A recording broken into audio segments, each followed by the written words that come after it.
রবিলাল মান্ডি, বিক্রম প্রধান এবং বাসুদেব মান্ডি।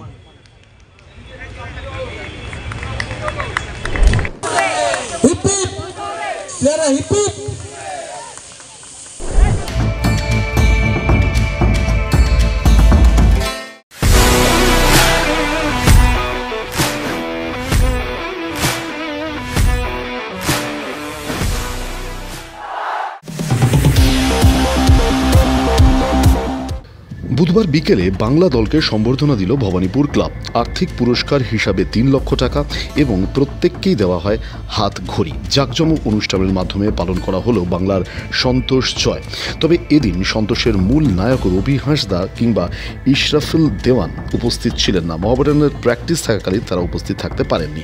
সঞ্জয় সেন সহ বাংলা দল ছাড়াও হাজির ছিলেন ক্রীড়ামন্ত্রী অরূপ বিশ্বাস, ভবানীপুর ক্লাবের কর্ণধার টুটু বসু, কর্তা সৃঞ্জয় বসু, মোহনবাগান ক্লাবের সহসভাপতি কুণাল ঘোষ, আইএফএ চেয়ারম্যান সুব্রত দত্ত, সচিব অনির্বাণ দত্ত, 2 সহসভাপতি সৌরভ পাল, স্বরূপ বিশ্বাস। এছাড়াও থাকলেন আরও অনেকে। থাকলেন প্রাক্তন ফুটবলাররা সুব্রত ভট্টাচার্য, শিশির ঘোষ, কমচাঁদ দত্ত, অতনু ভট্টাচার্য, দেবজিৎ ঘোষ, শিলটন পাল প্রমুখ। এদিনও সাফল্যের যাবতীয় কৃতিত্বের ফুটবলারদের দেন বাংলার সন্তোষ জয়ী কোচ সঞ্জয় সেন। অনুষ্ঠানে রাজ্যের ক্রীড়ামন্ত্রী জানান, এইসব ফুটবলারদের হারিয়ে যেতে দেওয়া যাবে না, সঠিক পরিচর্যার প্রয়োজন আছে বইকি। একটা জিনিস জানবে, 90 মিনিট ঘটি বাঙাল। অরূপ যদি বাঙাল হতো আমি খুশি চালাতাম 90 মিনিট, কিন্তু 90 মিনিটের বাইরে বর বাঙাল।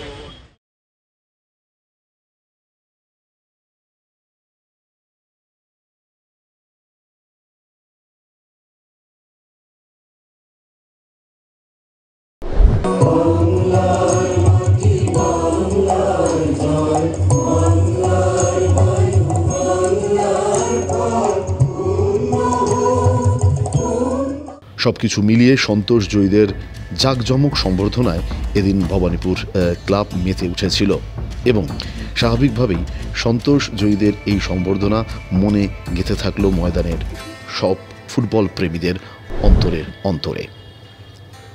ব্যুরো রিপোর্ট, বাংলার পালস টিভি, কলকাতা।